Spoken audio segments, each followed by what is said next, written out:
Hello student, how are you? I hope you and your family member with your parents will be healthy. Take more precaution about COVID-19. Please have your face mask, wash your hands properly. I want to give some suggestion and guidelines related to your online examination which will be held in first week of the August perhaps. So whatever the type of questions, so total MCQ type of questions will be come in your online examination in social science, and your time will be given only 30 minutes, and you have to click only correct answer. There will be 4 options in one question, so total number of question will be 20. The total time will be given you 30 minutes, and the type of question totally will MCQs. So whatever chapters you have to revise for that online test, chapter 1 and chapter 2 from history, chapter 1 and chapter 2 from geography, and chapter 1 and 2 from civics. So there are some MCQs given in your geography and CRT book, but there will be no any questions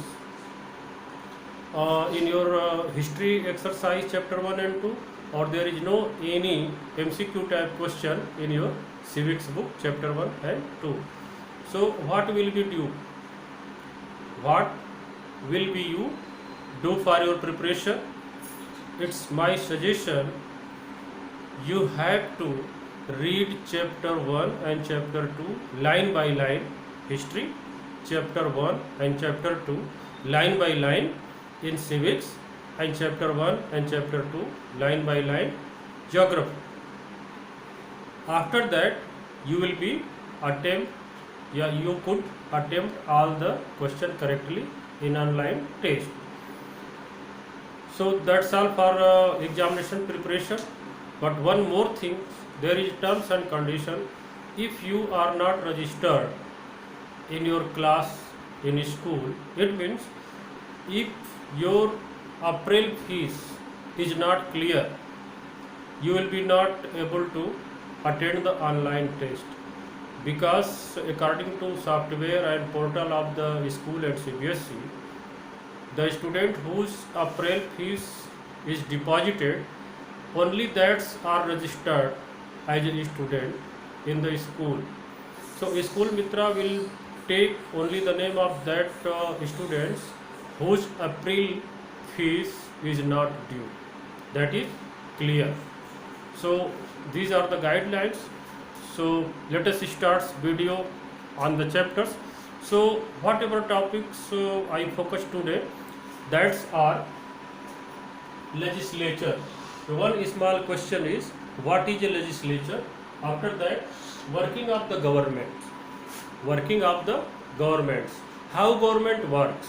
In first video, we have discussed only about the creation and making of the governments. What are the MLAs? What is a legislative assembly? What about the chief ministers?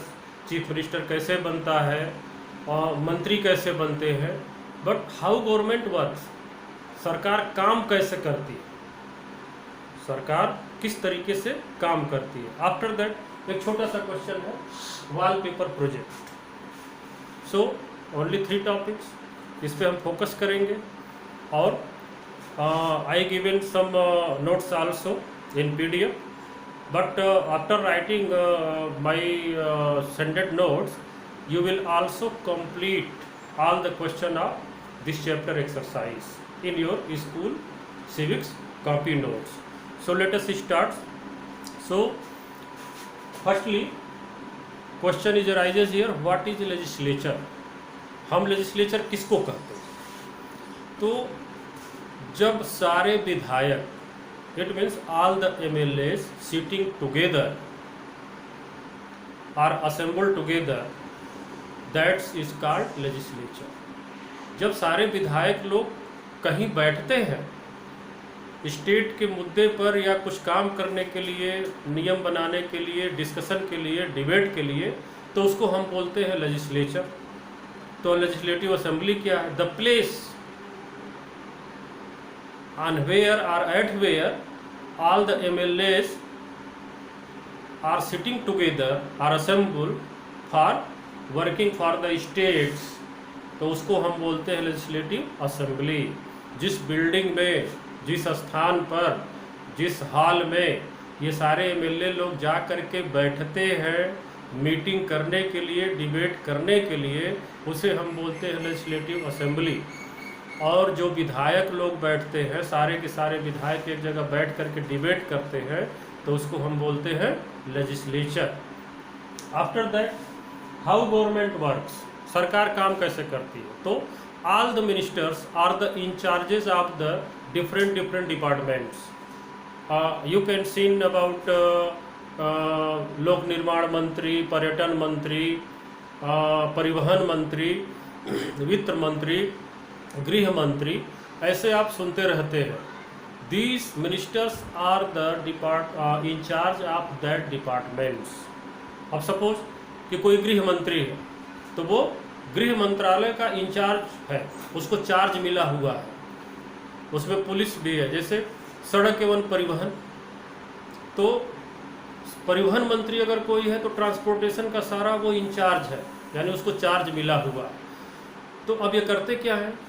All the minister as a incharge of that particular departments which is given by the chief minister, making guidelines to departments workers and officers, and also these ministers supervise their own departments as a incharge. वो guideline देते हैं, order करते हैं अपने विभाग को, इसके बाद सुपरविज़न करते हैं कि काम सही से हो रहा है कि नहीं हो रहा है, जो पब्लिक सर्वेंट हैं वो सही काम कर रहे हैं कि नहीं कर रहे हैं। डेटास वो मंगाते हैं कि कितना काम हुआ, कितना काम नहीं हुआ। इसके बाद वो रिपोर्ट भी देते हैं एज ए गवर्नमेंट, वो लेजिस्लेटिव असेंबली में या मीडिया को या अपोजिशन को, या जब ज़रूरत हो तो वो रिपोर्ट भी करते हैं। तो ये गवर्नमेंट का हो गया। And government also making the laws.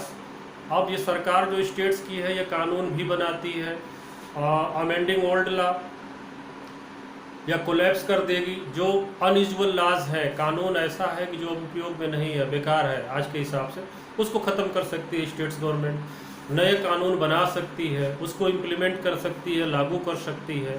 So there are 3 list of subjects in our constitution.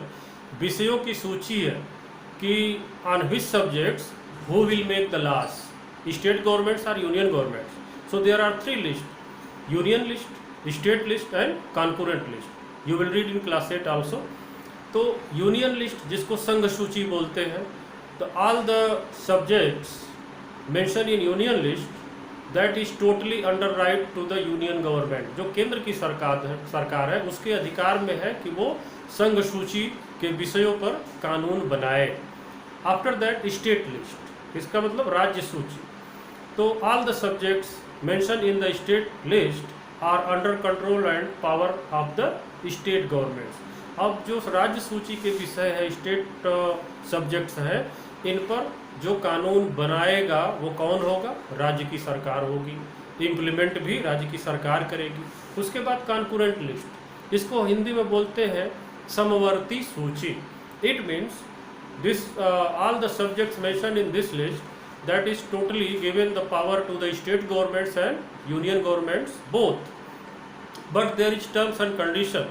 if union governments already made the laws on the subject mentioned in the concurrent list, समवर्ती सूची में अगर संघ की सरकार, केंद्र की सरकार ने ऑलरेडी कानून बना रखा है, तो state governments could not oppose that laws or go against them।